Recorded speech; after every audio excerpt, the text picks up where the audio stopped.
Es una bendición. Muchas gracias por estar aquí. Pues, ¿qué tal están esta mañana? ¿Están contentos? Tenemos que venir con expectativa, tenemos que venir con hambre y sed, tenemos que venir también con un corazón dispuesto, ¿verdad?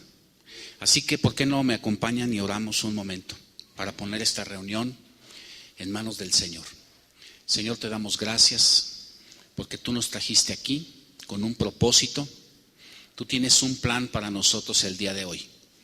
Señor, disponemos de nuestro corazón para recibir tu palabra con mansedumbre. Declaramos que nuestro corazón ha sido removido, está como una tierra blanda, regada y lista para recibir la semilla de tu palabra. Declaramos, Señor, que hay libertad de tu Espíritu Santo para que esta semilla sea implantada en nosotros y eche raíces y crezca y dé fruto para tu gloria. En el nombre de Jesús, amén. Pues en realidad hemos pasado unos tiempos muy agradables con ustedes, con los pastores. Ayer tuvimos una cena deliciosa y un tiempo de convivir juntos y la pasamos padrísimo.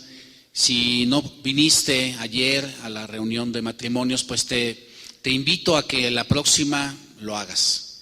No te la pierdas porque realmente es un ambiente muy agradable, además muy apropiado para invitar a gente nueva. ¿Sabes? No en todas las iglesias se comparte la unción del Espíritu Santo que hay aquí en esta iglesia, con la libertad de traer un trío romántico mientras disfrutábamos de la cena, estar escuchando canciones que unen a los matrimonios y a las parejas. Pasamos una velada realmente increíble. Y esta mañana nos hizo favor mi esposa Lourdes de compartirnos. Y cuando nos invitaron los pastores Rodríguez a estar aquí con ustedes, estuvimos orando por separado, estuvimos alabando y pues dentro de nuestras actividades que ambos trabajamos y trabajamos en lugares distintos, buscando al Señor la palabra que debíamos de compartir con ustedes. Y la verdad es que sin ponernos de acuerdo, el Señor nos trajo revelación, nos trajo palabra y nos llevaba a la palabra que dice que Dios es luz, la luz del mundo, ¿sí? Y por eso mi esposa compartió en la primera reunión sobre la luz, ¿no? Que en su luz veo la luz, así decía su mensaje, ¿no? Y es referente a que nosotros no estamos llamados a juzgarnos ni siquiera a nosotros mismos, mucho menos a otras personas, sino que lo correcto es que nos expongamos delante del Señor y que permitamos que su Espíritu Santo sea el que verdaderamente revele nuestra condición, ¿verdad? ¿En qué condición estamos espiritualmente? ¿Cómo respondemos? ¿Cómo estamos viviendo? ¿Cómo nos estamos defendiendo de las adversidades? ¿No? ¿Sabes? El corazón del hombre es engañoso, dice la palabra. Y es engañoso cuando juzgamos a otros, pero es engañoso cuando nos juzgamos a nosotros mismos. Cuando juzgamos a otros, generalmente lo hacemos de una manera más dura y lo hacemos de una manera pues con un conocimiento muy parcial, ¿verdad? Muy sesgado, ¿verdad? Vemos una actitud e inmediatamente la juzgamos. Y cuando nos juzgamos a nosotros mismos, habitualmente lo hacemos de una manera como pues demasiado permisiva, ¿no? Muchas veces nosotros mismos nos excusamos por lo que hacemos. Muchas veces nosotros nos sentimos que estamos haciendo bien, que somos buenas personas, que vivimos bien. Pero qué diferencia cuando llegamos delante del Señor y le permitimos que pues Él nos examine, ¿verdad? Dice, bueno, pues yo creo que yo estoy bien, ¿no? Pero Señor, tú dime. Y dice la palabra que la palabra es como un espejo, ¿verdad? La palabra es como un espejo y no debemos de ser olvidadizos, ¿no?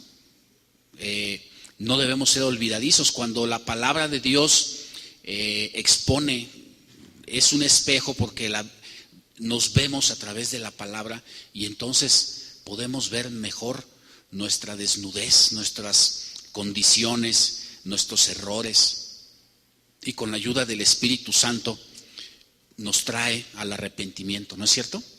¿Verdad que sí?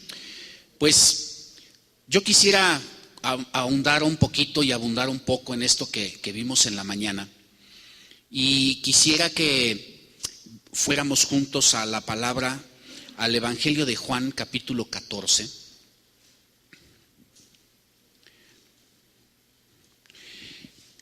Estaba Jesucristo hablando y compartiendo con sus discípulos como solía hacerlo. Juan capítulo 14, versículos 8 y 9. Y ya el Señor ya tenía tiempo conviviendo con sus discípulos. Ya habían pasado varias aventuras. Y en un momento relatado aquí en este pasaje, dice que Felipe le dijo: Señor, muéstranos al Padre y nos basta, ¿no? Y Jesús le dijo: tanto tiempo hace, Felipe, que estoy con vosotros y no me has conocido. El que me ha visto a mí, ha visto al Padre. ¿Cómo pues dices tú, muéstranos al Padre? O sea, Jesús le estaba diciendo a la gente, a sus discípulos: si me ves a mí, estás viendo al Padre. ¿Y por qué estaría diciendo eso? ¿Por qué estaría diciendo que aquel que ve a Jesús ve al Padre? Pues porque Jesús no vino a hacer su propia voluntad, ¿no es cierto? Sino que vino a hacer la voluntad del Padre, ¿no es cierto? Y vivió de una manera tan perfecta en la voluntad del Padre que él podía decir: el que me ve a mí ve al Padre. ¿Por qué? Porque nada, podría decir Jesús, nada de lo que yo hago es de mí, ni es por mí, ni es para mí, sino es del Padre, por el Padre y para el Padre, ¿no es cierto? De manera que todo lo que ves en mí refleja el Padre. ¿Amén? ¿Y qué es Dios? ¿Sabes? Jesucristo dejó el cielo, vino, habitó corporalmente en el cuerpo de un hombre y se metió aquí a vivir en la tierra, entre nosotros, entre los seres humanos. ¿Con qué objeto? Con el objeto de dejar el mundo espiritual, meterse a este mundo que es el mundo de lo físico, de lo terrenal, ¿verdad? ¿Con el objeto de qué? De establecer el reino de Dios en la tierra. ¿Por qué? Porque vino a hacer la voluntad del Padre. Vino a manifestar la voluntad del Padre, vino a manifestar los deseos del Padre para con sus hijos, para con los humanos. Ese reino, esa potestad se había perdido desde que Adán y Eva pecaron y dejaron entrar a Satanás a sus vidas, dejaron entrar a Satanás a este mundo, y desde entonces vivimos pues las dificultades, la guerra, ¿no? La adversidad, las enfermedades, los problemas, las carencias, etcétera, las envidias. Pronto se dio, apenas en los primeros capítulos de la palabra, una vez que cayó Adán y Eva, ya está relatado el primer asesinato, ¿verdad?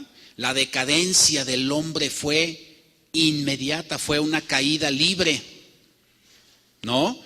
Y no nada más un asesinato, sino un fratricidio, un hermano matando al otro. ¿no? Así que la decadencia del ser humano, pues, fue rapidísima. Pero cuando Jesucristo vino a la tierra, vino a vivir y a enseñar a vivir conforme al proyecto del reino. Y cuando Él vivió conforme al proyecto del reino, Él podría decir: el que ve a mí, ve al Padre. El que me ve a mí, me ve cómo se vive en el reino, ¿no? Y dice, Primera de Juan 1:5,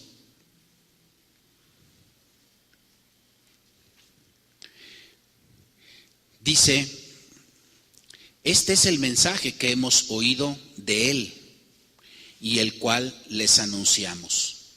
Dios es luz y no hay tinieblas en Él.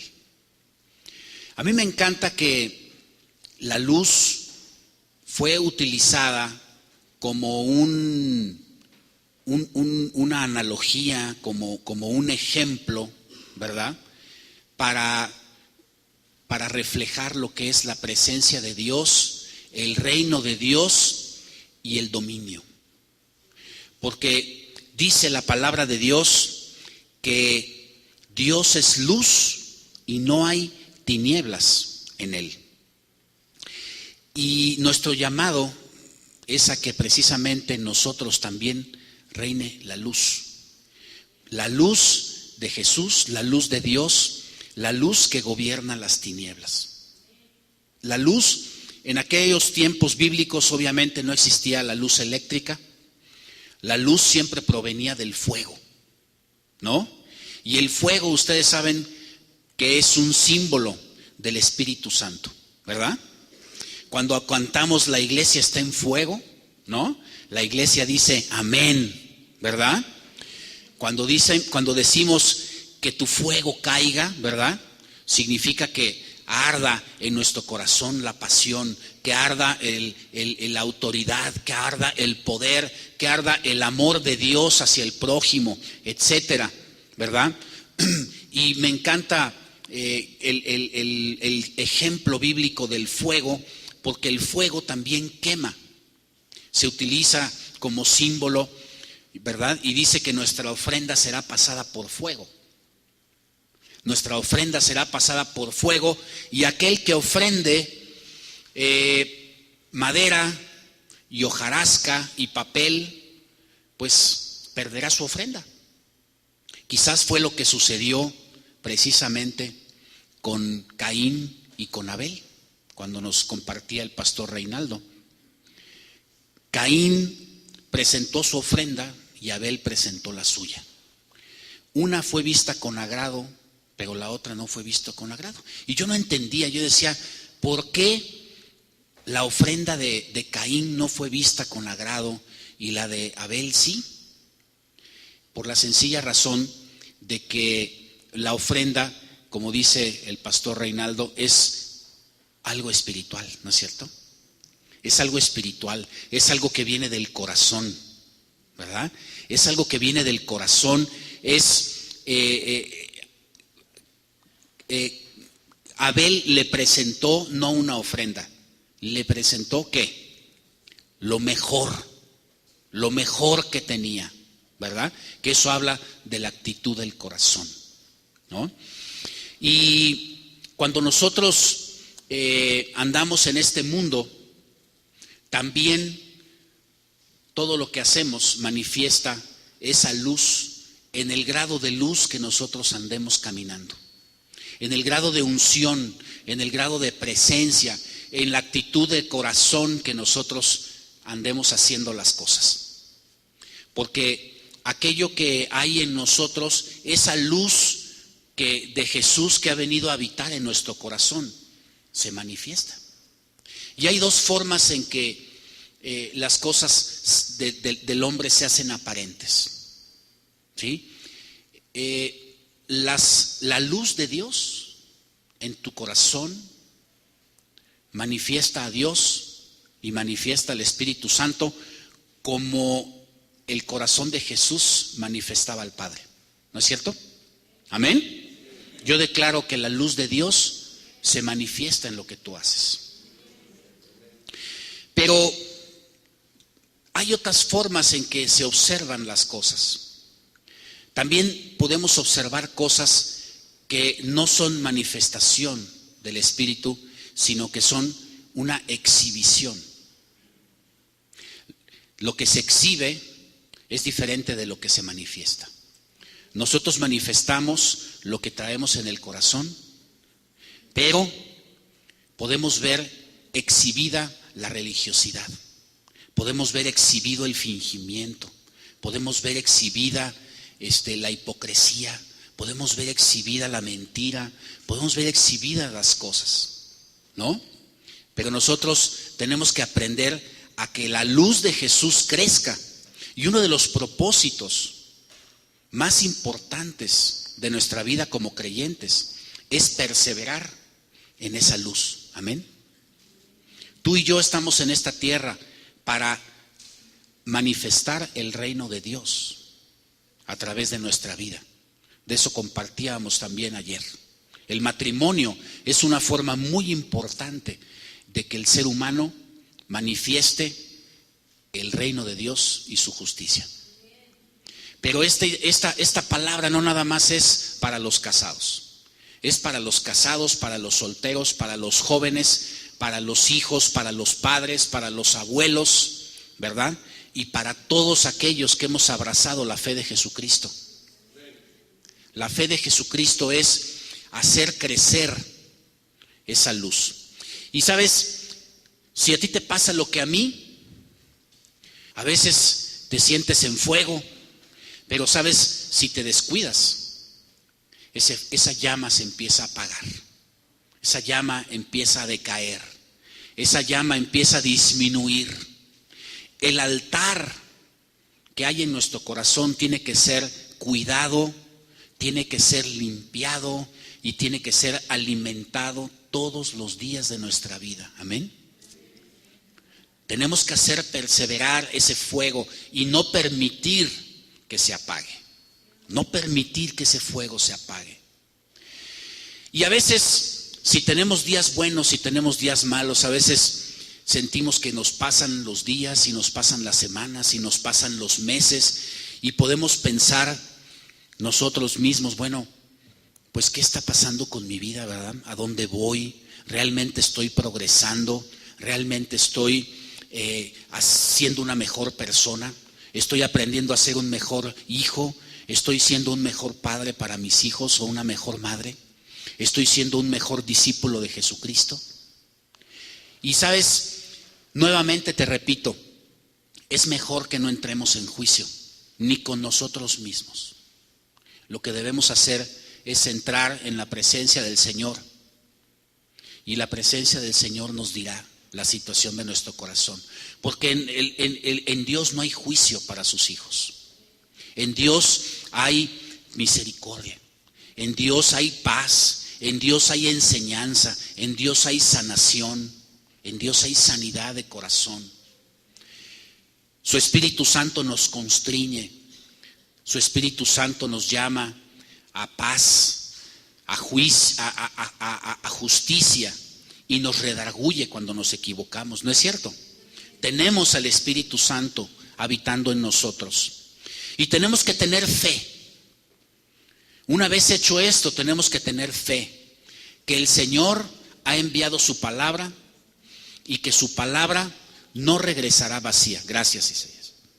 No regresará vacía, amén, sino que hará la obra para la cual fue enviada. Amén. Y sabes, el Señor te envía palabra todos los días. Dice segunda de Pedro 1, 18 y 19. Segunda de Pedro 1, 18 y 19. Dice Pedro: nosotros oímos esta voz enviada del cielo cuando estábamos con Él en el Monte Santo. ¿Se acuerdan que Jesucristo escogió a Pedro y a Juan y se subió al monte y se transfiguró delante de ellos? ¿Se acuerdan de ese pasaje? Pues Pedro está relatando esa vivencia que tuvo con el Señor y dice que nosotros oímos esa voz enviada del cielo cuando estábamos con Él en el Monte Santo. Y también tenemos la palabra profética más segura, a la cual hacéis bien en estar atentos como a una antorcha que alumbra en lugar oscuro hasta que el día amanezca y el lucero de la mañana salga en vuestros corazones. Amén. Sabes, tenemos que tener fe, tenemos que tener confianza, pero tenemos que ser diligentes en perseverar para que esa luz que ha sido depositada en nuestros corazones crezca todos los días. Nuestro llamado es entonces a estar metidos en la luz, perseverar en la luz. Dice la palabra de Dios que la luz gobierna sobre las tinieblas. Amén.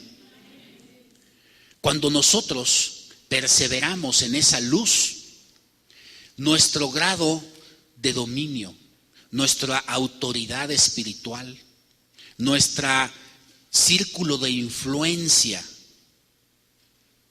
se amplía, se aumenta. ¿Tú quieres gobernar sobre las tinieblas? ¿Tú quieres gobernar sobre las tinieblas? Tú puedes intentarlo de dos maneras. Puedes intentarlo con tus fuerzas, con tus habilidades, con los dones que Dios te ha dado como ser humano, o puedes entrar y utilizar las armas del reino que Dios te ha dado. El mundo lucha con sus fuerzas humanas. Cuando alguien es agredido, se defiende. Cuando alguien es insultado, responde. Cuando a alguien le pegan, pega. Cuando a alguien le hablan mal, habla más mal. Pero nosotros no. Nosotros tenemos la posibilidad de actuar como se actuaba antes, o tenemos la opción de entrar en el reino y de entrar en la luz y de perseverar la luz. Como decían hace un rato mi esposa, yo no sé si te ha pasado, pero hay personas que cuando estás con ellas sientes la presencia del Espíritu Santo, ¿no es cierto? Sientes la presencia, sientes la unción, te inspiran respeto, automáticamente cuidas tu lenguaje, cuidas todo lo que haces, porque hay algo en ellos, ¿verdad? Y yo declaro en el nombre de Jesús que nosotros somos esos para el mundo. Amén. Que la gente nos ve y ve la luz de Jesús. Que la gente nos ve y ve una persona diferente. Que ve cómo reaccionamos y llama su atención. Que en nosotros hay misericordia. Que en nosotros hay una respuesta blanda. Que en nosotros hay amor hacia la gente. Que en nosotros hay algo que nos hace diferentes. Y eso se llama la luz del mundo. La sal del mundo, la luz del mundo, la luz de Jesús. Amén. Así que, ¿sabes? Nosotros tenemos que perseverar. ¿Y cómo perseveramos en esa luz? ¿Cómo cuidamos esa luz? ¿Cómo cuidamos ese fuego? ¿Sabes? Es importante que cuidemos ese fuego si queremos gobernar sobre las tinieblas.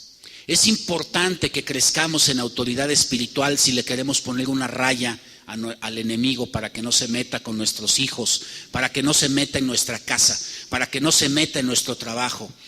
Amén. Tenemos que cuidar esa autoridad espiritual. Esa autoridad espiritual va creciendo solamente cuando tenemos la costumbre y el hábito de tener comunión con Dios. Solamente la comunión con Dios. Y fíjate qué cosa tan tremenda. No estoy hablando de que nada más sea cosa de venir al culto los domingos, de venir al culto los jueves, o de asistir a la reunión de mujeres, o a la oración de varones, o al desayuno de tal. No. Porque, ¿sabes? Tú puedes venir, pero tu corazón puede no estar. Tú puedes venir y estar aquí con tu mente en otro lado. ¿No es cierto? Y cuando eso sucede, no se está manifestando la luz. está exhibiéndose la religiosidad que hay en nosotros. ¿No es cierto? La religiosidad huele mal. La religiosidad apesta.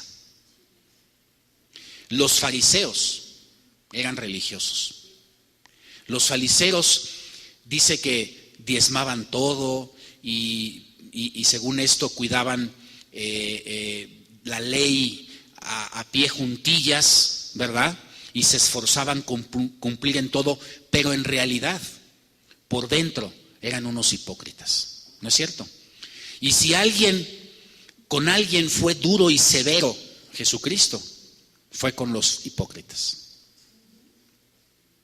Porque odiaba y odia todavía la religiosidad.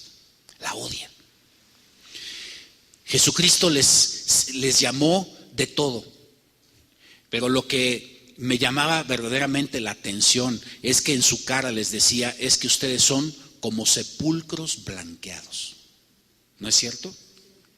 Porque por fuera exhiben todo lo blanco, todo lo bonito, la lápida, la piedra toda muy pintadita, ¿verdad?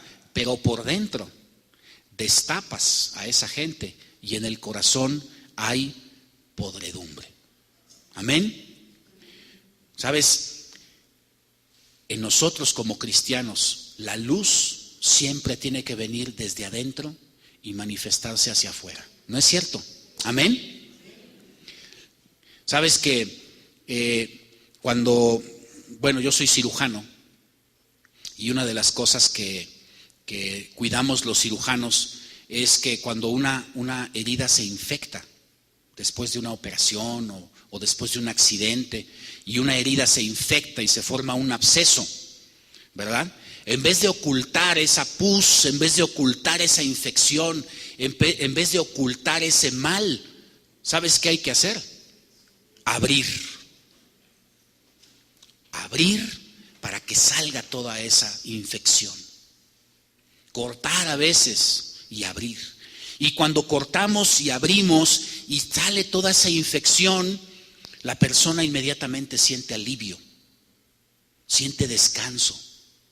Pero debemos de cuidar porque a veces la piel vuelve a cerrar y la infección sigue ahí. Y entonces, ¿qué pasa? ¿A nadie le ha pasado? Se vuelve a formar la infección. Se vuelve a formar. Nosotros los médicos sabemos que una vez que hemos sacado toda la infección, no podemos cerrar. Tenemos que dejar abierto para que la sanidad ocurra desde el interior hacia afuera. Si no ha ocurrido la sanidad en el interior, no puede cerrarse el exterior. No debe cerrarse, porque si no la enfermedad queda. Y sabes, la sanidad de Dios es lo mismo. La sanidad de Dios, la santificación, la purificación del hombre siempre viene de adentro y se debe manifestar de manera lógica hacia afuera. Amén. La luz no puede ser ocultada. La luz se manifiesta, ¿sí? La religiosidad sí puede ser fingida.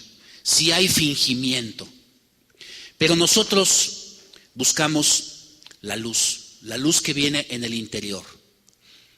En la medida en que la luz de Dios crezca en nosotros, nosotros empezaremos a tener mayor dominio y mayor gobierno sobre las cosas. Porque las tinieblas no pueden prevalecer en la luz. Cuando esa luz habita en nosotros y después de habitar en nosotros habita en nuestra casa, esa luz impregna a nuestros hijos, esa luz impregna a nuestra colonia, esa luz impregna a nuestra oficina, esa luz impregna a nuestro trabajo. Todo lo que vamos y a donde llegamos huele a santidad, huele a honorabilidad, y todo lo que se ve a través de nosotros es todo lo que es justo, todo lo que es bueno, todo lo que tiene buen nombre. ¿No es cierto? Entonces nuestro grado de dominio y de gobierno empieza a crecer. Y Satanás no le queda otra más que replegarse. porque Satanás es las tinieblas y las tinieblas no pueden prevalecer donde está la luz. Así que nuestro llamado es a perseverar en la luz. Nuestro llamado es a perseverar en guardar comunión con Dios todos los días. Y no estoy hablando, repito, de venir a los cultos. ¿Sabes? La presencia de Dios tiene que estar con nosotros a donde vayamos. Si estamos manejando, si estamos bañándonos, lo primero que hacemos al abrir nuestros ojos es darle gloria a Dios, es invitar al Espíritu Santo a nuestro corazón, es que invitarlo a hacer lo correcto. Y si vamos a nuestro trabajo, lo que hacemos: Señor, tú prospera mi trabajo, tú acompáñame. ¿Qué vamos a hacer hoy? ¿Cómo vamos a resolver este problema? ¿Cómo vamos a hacerle para acá? ¿Cómo vamos a hacer esta tarea que nos han encomendado? Amén. ¿Sabes? Yo he tenido que ir aprendiendo esto de la manera difícil, se los digo. Se los digo porque como cirujano, yo no sabía estas cosas. Y yo pasaba muy malos ratos, porque a veces tenía yo que atender pacientes graves, muy graves, llevarlos a quirófano y operarlos en situaciones críticas. Y yo tenía que cargar ese peso como un humano, como un hombre. Y sabes, es demasiado peso para un hombre. Luego dicen, ¿por qué los médicos son tan inhumanos? ¿Por qué los médicos no sienten lo que uno siente? Es que si nosotros como humanos sintiéramos todo lo que cada paciente siente, estaríamos muertos a los 30. Y además no tendríamos la cabeza fría para tomar las decisiones que tenemos que tomar. Eso no se justifica de ninguna manera un trato inhumano. Pero yo le decía a Dios, ¿cómo quieres que ame al prójimo y se mueren a mi alrededor? ¿En un hospital? ¿Cómo quieres que ame a mi prójimo como a mí mismo y estoy rodeado de enfermos y de tragedia? ¿Cómo le hago? ¿Cómo quieres que lleve a quirófano a una persona y la opere y tenga la mente fría si me dices que lo ame como a mí mismo? Todos sabemos que los médicos no somos buenos médicos de nuestras familias, porque no pensamos con la cabeza fría. Yo le decía, bueno, entonces no entiendo, ¿qué hago? ¿Sabes? Lo estaba pensando como un ser humano. Lo estaba pensando como un ser humano. Ahora, lo primero que hago es, ¿sabes qué? Llenarme de la luz del Señor. Llenarme de su Espíritu Santo. Señor, a ti nos encomendamos. Tú eres el Rey de Reyes. Tú eres el sanador. Tú eres el cirujano. Tú eres la autoridad en este quirófano. Pongo la sangre de Cristo, Señor, encima del anestesiólogo que no te conoce, de todos los medicamentos, de los aparatos de anestesia, del instrumental, de las enfermeras circulantes, ayudantes, de todo, Señor. Yo declaro como cirujano que tú eres el Rey en este lugar. En el nombre de Jesús. ¿Eso significa que me voy a dormir? Por supuesto que no. Voy a estar atento a la voz de Dios, voy a estar atento a su consejo, pero sabes, ahora a la mala, ¿verdad? Después de muchos años de estar batallando con estas preguntas, he aprendido, y gracias a Dios que lo he aprendido, el Señor me lo ha revelado, porque de otra manera, pues una de dos, o ya estaría yo viendo las florecitas creciendo por las raíces, ¿no? O probablemente ya estuviera yo completamente deshumanizado, desvinculado con el paciente como muchos otros, ¿no? Pues sabes, mi esposa y yo hemos aprendido eso. Y tú tienes que aprenderlo también. Tenemos que prosperar en eso. Tenemos que dejar, ¿verdad? Que el Señor gobierne y reine a través de nosotros. Nosotros estamos familiarizados con su salvación. Estamos familiarizados con muchas manifestaciones de Dios, ¿sí? Con la verdad. Estamos familiarizados con la sanidad, estamos familiarizados con su salvación. Todos aquí somos salvos en el nombre de Dios. Gloria a Dios. Gracias porque Dios es nuestro Salvador, nuestro Redentor, murió por nosotros en la cruz. Pero sabes, tenemos que perseverar también en la revelación de Dios como nuestro Señor, como nuestro gobernador, como nuestro Rey. Tenemos que reconciliarnos también con su señorío. Amén. Porque entonces nos convertimos, como dice la palabra, no en reyes, pero en embajadores del reino. ¿Sabes? Me encanta ser embajador. Y yo veo aquí todos puros embajadores. En cada casa de aquí hay un consulado del reino. Tú sabes que en la embajada de un país, haz de cuenta, en la embajada de México, ¿en qué país te gusta? En Italia. En la embajada de México, en Italia, ningún italiano puede entrar sin permiso de un gobernante mexicano. En esa parte del territorio de Italia gobierna México, por eso es embajada. Amén. Y ese gobierno está representado corporalmente ¿por quién? Por el embajador. Amén.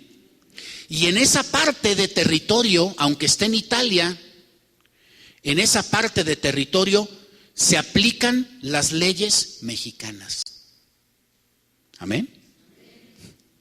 ¿Te gusta ser embajador? Yo declaro que eres un embajador. Que tu casa es una embajada del reino, en donde habita la luz.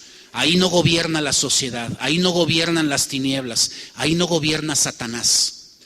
Ahí gobiernan las leyes del reino de Dios. Amén. El reino de Dios y su justicia habitan. Y en tu oficina, en tu negocio, en tus hijos. Y tus hijos están aprendiendo a ser embajadores. Amén. Están aprendiendo a ser embajadores. Pero los embajadores tienen que conocer cuál es su función. Los embajadores tienen que ejercer su llamado con autoridad. Tienen que ejercer su llamado con una autoridad legítima. La religiosidad es una autoridad ilegítima. La luz de Dios, la unción del Espíritu Santo, la presencia de Dios en tu corazón es una autoridad legítima. Es la única autoridad que va a ser reconocida por el diablo. Es a la única autoridad a la que se sujeta. Y no tan solo se sujeta, sino que huye. Pero los embajadores tenemos que saberlo. Amén. Porque hay embajadores que no lo saben. Son cristianos inmaduros. Ven al diablo y huyen. Y no se dan cuenta que el diablo los ve y sale huyendo también. Porque dice, wow, lleva la luz de Jesús y sale pelado. Y el cristiano también sale corriendo para el otro lado. ¿Sí? Y no llega y pone sus pies con autoridad. No llega y pone sus pies con confianza. Y dice, ¿sabes qué? Este territorio es tomado y la bandera del Señor es izada en este lugar. En el nombre de Jesús. Amén.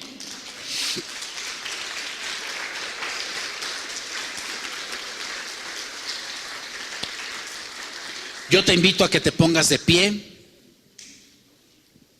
y vamos a orar.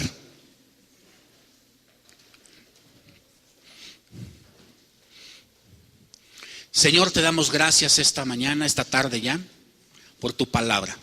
Gracias, Señor. Gracias, Padre, porque tú, Señor, has tenido a bien trasladarnos de las tinieblas a tu luz admirable. Gracias, Señor, porque de ser pecadores y perdidos, Señor, tú nos has traído a tu familia, nos has insertado en tu casa, nos has insertado en tu familia, nos has hecho tus hijos y tus hijas. Señor, no tan solo esto, sino que además nos has sentado a tu diestra juntamente con Cristo, para gobernar. Señor, gracias porque mi casa es una embajada de tu reino, porque soy embajador, porque te represento, porque tu luz, tu santidad, tu verdad, tu palabra, tu sabiduría, Señor, tu autoridad me siguen a donde quiera que voy. Señor, porque puedo penetrar y quebrantar el reino de las tinieblas, no por mí, sino por la luz que habita en mí. Te doy gracias, Señor, en el nombre de Jesús. Te pido, Señor, que la revelación de esta verdad crezca, Señor. Crezca en mí, Señor. Que yo pueda, Señor, que yo pueda darme cuenta de lo que represento, darme cuenta de lo que hay depositado en mí, Señor. Como decía, Señor, tu apóstol, dice que no ceso de dar gracias por vosotros, haciendo memoria de vosotros en mis oraciones, para que el Dios de nuestro Señor Jesucristo, el Padre de gloria, nos dé a todos espíritu de sabiduría y de revelación en el conocimiento de Él. Que Él alumbre los ojos de nuestro entendimiento para que podamos entender cuál es la esperanza a la que nos ha llamado y cuáles son las riquezas de su gloria, de su herencia para nosotros los santos, y cuál la extraordinaria grandeza de su poder para con nosotros, los que creemos, según la acción de su fuerza poderosa. Dale un aplauso al Señor.